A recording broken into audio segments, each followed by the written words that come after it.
Kape sa umaga, kape sa bundok, at kape kasama ng mga taong mababait na may takot sa Diyos. May masasabi kong perfect yung pamumuhay na to. Masarap talagang tumira sa bukid, malayo sa stress, tahimik, presko yung hangin, malayo sa polusyon, maraming gulay, naaanihin, basta masipag ka lang magtanim at mabubuhay ka na. Ito yung isa sa mga nagugustuhan ko, the way of traditional cooking, nagagamit ng panggatong para magluto. Pero, bagamat free to from nature, kailangan mong pumuntang bundok para manguha nito.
Pwede naman, magkuha lang ako naman.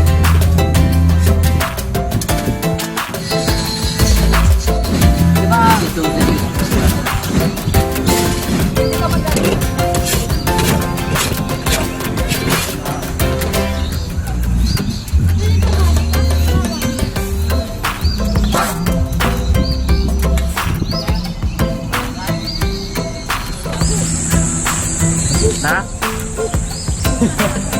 Kaya sa mga yan. O, sabi.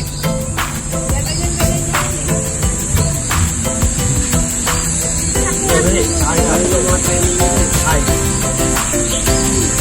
Gawa kami kaya. Lakad, kami lakad.